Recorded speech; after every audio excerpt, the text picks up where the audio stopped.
Distance runner Molly Seidel has yet to feel the burn of Boston Marathon's Heartbreak Hill, but her February 2020 marathon debut in Atlanta certainly turned some heads. I got a feeling deep in my soul. It was really funny after the race because there was this whole media blitz of, oh, you're the first American woman to qualify for the Olympics in her debut marathon. And I think a lot of people took that as I had never run before. Seidel may downplay her Olympic accomplishment, but it's a humility she comes by honestly with her Heartland, Wisconsin roots.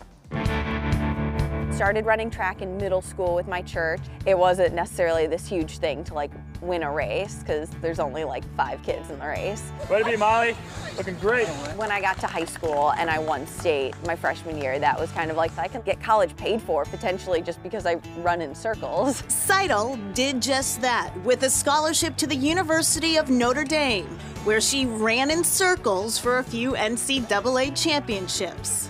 Seidel trying to put the hammer down before life slowed her down. Coming right out of college when I was just so injured, really not doing well, and I had a long conversation with my mom and she was like, I don't care about Molly the runner, I care about Molly the person.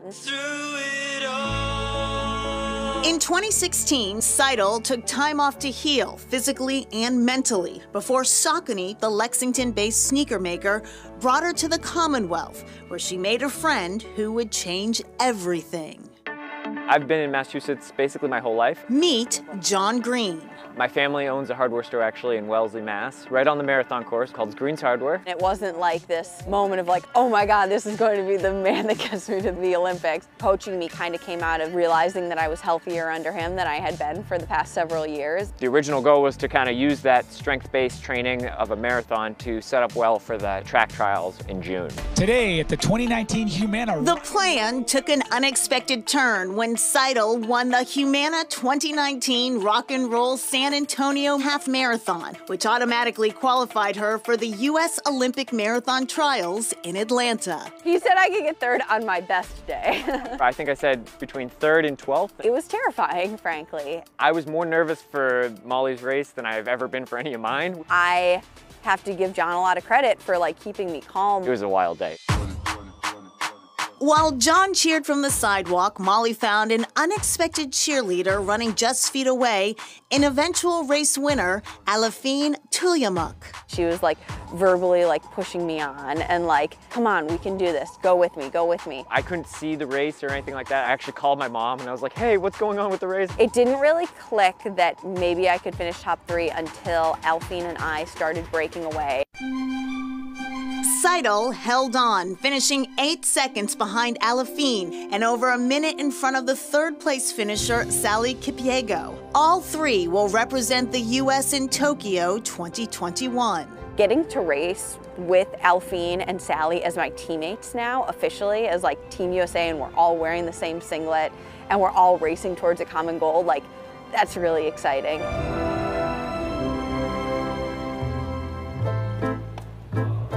If I had to explain my entire fencing career to somebody, right, I could tell them about, 15 years of national competitions, 10 years of international competition, but they'd probably ask oh, how did I do at the Olympics?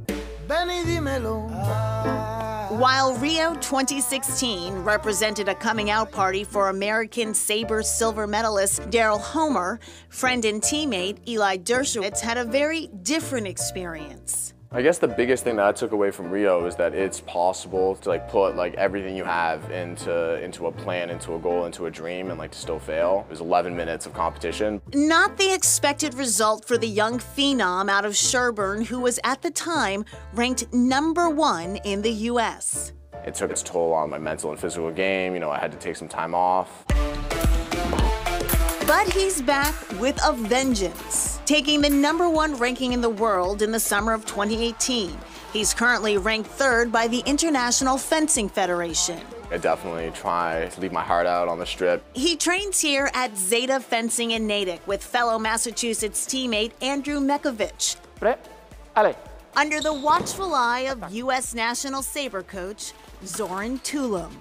We deal with elements of geometry, we deal with elements of physics, and of course then it comes that passionate part. When I'm running back and forth with my coach really fast, I'm just trying to build muscle memory in my head about like good decisions to make under like very small amounts of time, under big pressure situations. And there's no more pressure than in Olympic Games. The butterflies are different shape and different colors. You get nervous just being there. So the only thing that matters to me when I leave Tokyo is knowing that I fought for every touch, for every match. I'll be able to sleep well at night. Eli Dershowitz finished training with the rest of the fencing team in Los Angeles, and they all headed off to Tokyo last week. Good luck.